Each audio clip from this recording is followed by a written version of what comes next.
we'll kick off again with Michelle Owen. Hi Nico, how are you? Are you okay? Yeah, good, thanks. Good. I've been with Dave Adams today, down Dragon Park, and he was telling me all about the player pathway and players that have been through it. And your name came up because he said you actually went off to England just to sample life there before deciding no, Wales was the place for you. Could you tell me a little bit more about that? Well, going to England? Yeah, he said you went off when you were very young, just to see what it was like. Unless he's got you confused with someone else, which I really hope he hasn't. No, I never went to England or nothing. Oh, good. Well, I'm glad you told me that now, because I was about to put it in my piece. So, let's move on from that. Tell us about the player pathway. Tell us about the player pathway, how you came through the age groups, and what it's been like being with Wales for so long now. Well, it's been hard. I think ever since I was a little boy, I've always been quite small and quite the skinny lad in the group. So for me, it was quite hard to. Growing up, I needed to find kind of a different playing style as different other footballers who are more grown than me at the time, because I couldn't be that player who could, I don't know, burst past a player with my strength or do that kind of stuff. So I had to kind of change my game plan, and I needed to be clever with how I played. Are you still there? Yeah. Still there. The screen's just gone off. Yep. Oh, the screen just went off. Yeah. So for me, I need to change my style, and I had to be that kid who was always the small kid, and I had to try and change my style, as in, like I said, I couldn't be the player who tried to burst past players and try taking on 4 or 5 players or whatever. I needed to kind of do the simple way as I was little, because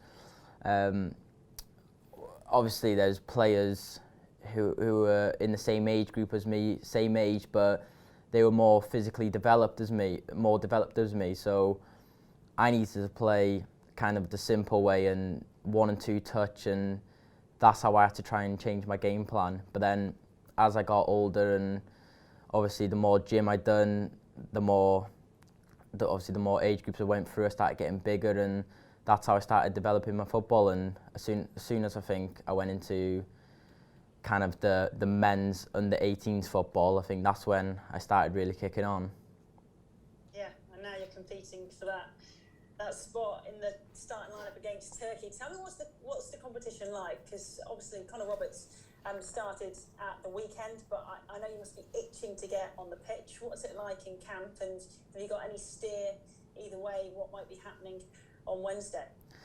Yeah, I think whatever position you're in, there's always competition, and for me, I've obviously got top players who are in my position, so for me to try and compete with the best players in Wales in my position it's always good, because it's always good to have that competition. You don't really want to be in a settled position where you have no competition and you're kind of just cruising through it. And for me, if I play right back, I've got Connor Roberts as my competition, or if I play left back, I've got Ben Davies. But I kind of like that because I like the competition, and as I've grown up, I've always had that competition where players are ahead of me, or players are starting more games than me, so I've always had to fight for my position. And in the first game of our Euro campaign, Connor Roberts and Ben Davies both started, and I'm not going to be there sulking, thinking, why haven't I played, or this and that. I'm just going to be as supporters of as I can, and to try and help them do their best. And I'm going to encourage them to do what they do, and give them my help and my support to try and win the game. And looking ahead to Wednesday, what's the feeling in the camp at the moment? We spoke to Rob Page after the game at the weekend, and he said, he does think this game is wide open. Okay, Italy looked pretty phenomenal, but between yourself, Switzerland and Turkey competing for that second spot, do you feel Turkey now is a must-win game, even at this point? I think it's a massive game. If we win the game, we've got a very good chance of qualifying through our group. If I play, then that's going to be a bonus, and that's going to put a bit of pressure on me to make sure I perform and try to do as best as I can. Yeah, so I think it's going to be a massive game. Obviously, Turkey are a top side and they have lots of top quality players, but I think with our group and the quality we have in this team and the bond, the chemistry we have, I think we've got a real good chance of winning the game. Thanks, Neco. Thank you. Thanks, Michelle. Carl Roberts. Hi, Neco. Michelle was talking about the challenges that are in front of you in that team, but you offer a lot, don't you? You could play as a right back, as a right wing back, as a left back, as a left wing back. Where would you like to play though? If you could put yourself anywhere in the team, where would you put yourself? I think with me, as long as I get on the pitch and I'm playing, then it doesn't bother me if that's left back, left wing back, right wing back, or even on the wing. I'm just happy to play wherever. Luckily for me, as I was growing up, I've always been more of an attacking player. So through the age groups, I used to always play on the wing, or I've even played in that number 10 role in centre mid. So I've always had an open-minded kind of style to my game where I can play kind of in many positions. So yeah, for me, I think wherever I play, I'll give obviously 100%, and like I said, wherever it is, and I'm happy to play. And I know you all can't play, can you? That's the problem. We were asking Harry about the same thing. But what would it mean to you to get on the pitch in this Euros? How would it be different to other games for Wales and other games for your club? Yeah, like you said, the manager's got to pick a starting 11, and you can't be too disappointed if you don't get chosen in the first game, because in the second game you might start, then you might play every game up until where we go out. So you can't sulk, you can't be disappointed, because anything can happen. I think if I do play, it's going to be a huge honour, because the last time I watched Wales in the Euros, I was in school watching it in a big hall. So to be able to kind of fulfil that dream and to play in the Euros in one of the biggest competitions in the world is going to be kind of like a dream come true. And exactly what you said, that's wherever I play, whatever position, if I'm lucky enough to start the game, and I'm going to give 1,000%, and hopefully we can just go on to win as many games as possible. Yeah, well, I'm not going to disagree with that. All the best. Thank you. Thanks, Carl. Hugh. Hi, Neco. I just wanted to ask about that bond, that chemistry that you just mentioned. How do the guys in the squad build that sense of togetherness? You know what, I actually don't know, but I remember the first time I got called up for Wales. I think as soon as I got in, you could see the bond and the chemistry between the players. There's no real groups where they stick together. Everyone's always together, and I think the chemistry and the bond we have as a team is something special. And I can't really see as many international teams having the bond we have as a group. Sometimes you go into a team where the senior lads are more together and the younger lads are more together, then you've got the in-betweens. But with this team, it's everyone together. There's no little groups or whatever. It's just everyone's together. And like I said, yeah, the chemistry and the bond we have as a team is something special. Just want to take you back to the Switzerland game, because it was quite open at times. Obviously, their goal came from a set piece as well. What have the defensive group in particular been discussing, been working on after that match? Yeah, we know that set pieces in a tournament is going to be something dangerous for all teams. I think that's what we work hard on in training, is knowing our roles in our set piece jobs, and we need to win our 1v1 individual duels to help that. And that could be not giving away silly free kicks in and around the box or even wide. So that's where the set piece will come from. If you're not winning your individual battles, then silly free kicks can come, or even silly corners can come. So first and foremost is you win your individual battles to prevent that happening. Then if a set piece does come about, then you need to be first to the ball. It has to be Wales ball first, and that goes from defending to attacking.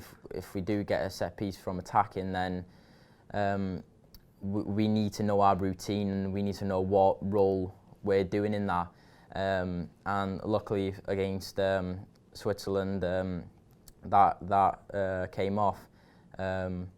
We knew that it was going to go into Joe Morel to whip it in, and Kiefer Moore, probably the biggest man on the pitch, got his head to it and scored a fantastic goal.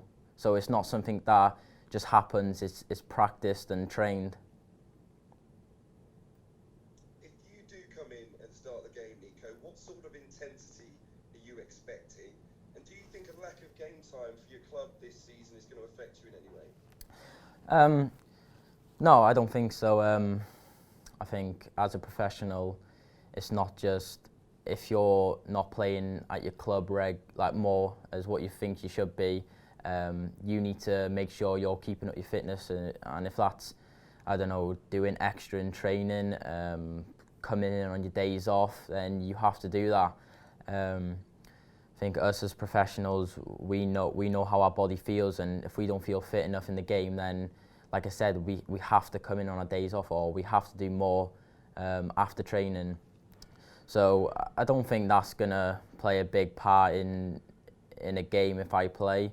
I've always had that energetic kind of style to my game, where kind of for me it's always just non-stop running and trying to give the team as much energy as possible. So I hope that doesn't play a big part, but obviously out here it's hot, and you know, the lads, it is hard playing in whatever degrees we're playing in, if it's 25, 30 degrees, so it's going to be tough. But if we stick as a team and everyone's helping each other, then that's only going to make it easier for ourselves. And just finally, lots of fans expected in the stadium. It's going to be a very different atmosphere, many of them following Turkey as well. Does that spur you on, the fact that it might well be like a home game for Turkey? Yeah, I think obviously us lads, we've been speaking to each other about it, and I think having fans back in the stadium gets you more motivated, and if that's basically going to be like an away game for us against Turkey, then that's going to motivate us more to make sure we get the win in front of their fans. We know there's going to be quite a lot coming to the game, and we know it's going to be loud, and as long as we stick together and help each other, then we'll have a great chance of winning the game and hopefully get the win in front of their fans. But vice versa, I think our fans, even if 500 come out or 1,000, it could be just as loud as 30,000 with our fans, because that's how good they are, and the support they give us is unreal. And even against Switzerland, you could hear the fans screaming, you could hear the fans singing the national anthem, and there's nothing more than motivate you than hearing your own fans cheer you on. Good luck, Neco. Cheers. Thank you. Thanks you. Alan Chivers. Hi Nico, just wanted to ask you, so that your family have written an open letter in the local press expressing their pride in you, and the pride of Kevin Mauer as well as an area.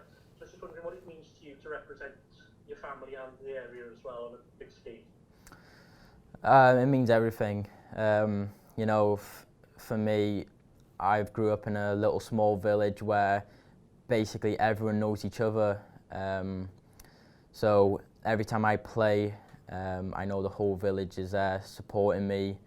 I know against Switzerland that most of them were all together, basically the whole village, watching the game in my local pub, and I know if I come on or even start a game, then it's going to mean everything to them, and especially my family who have been there from day one, who have took me back into the training for many years.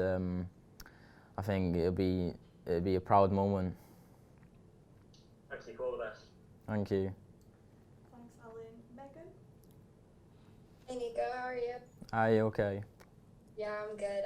So earlier you had mentioned that you had like an open-minded style of play, and I was just wondering because earlier again you had also mentioned that like you weren't the biggest on the pitch, you weren't the fastest. So was that open style mindedness of play sort of born out of necessity? Because I know your dad used to sort of make you play with both your right and your left feet. It was kind of always like to make you as dynamic as possible. Now that you are much bigger, you are much faster. Has that sort of become your biggest asset? Kind of, yeah, but I think I've had to put a lot of hard work to get in where I am now, and if that's gym work or extra training after training sessions. Like you said, growing up, I've always been quite small, and luckily enough, as the years got on, I've grown, I've got stronger, I've got quicker. That's 100% developed me as a player, and playing with these senior lads, training with these lads, training with Liverpool lads. Some of these players I'm training with on a daily basis they're the best in the world. So that's developed me as a player a lot and matured me as a player. And going back to your first goal for Wales against Bulgaria, it was a header, and you definitely didn't look like the smallest player doing it because you sort of bulldozed the Bulgarian players. So can you tell me a little bit more about that? And also, I think it was Johnny who gave you your first goal, and you gave Johnny his first goal. So can we potentially see another Williams dynamic duo again this time around? I would hope so, yeah. But yeah, like you said, I never knew I assisted Johnny for his first ever goal for Wales, and for him to assist me, that was something special. For me to score for Wales on my home debut was one of the best feelings I've had in football, and there wasn't even any fans there. If there was fans there, that would have been a real special moment, and obviously at the time I was a bit gutted that my family weren't there to watch it. I was a bit gutted that there weren't any fans there, but just a score for Wales, it was an incredible moment. I know my family were very proud, my friends were, and like I said, it was one of the best feelings I've had in football. So hopefully as the tournament gets on, then maybe me and Johnny can combine again and hopefully get a goal.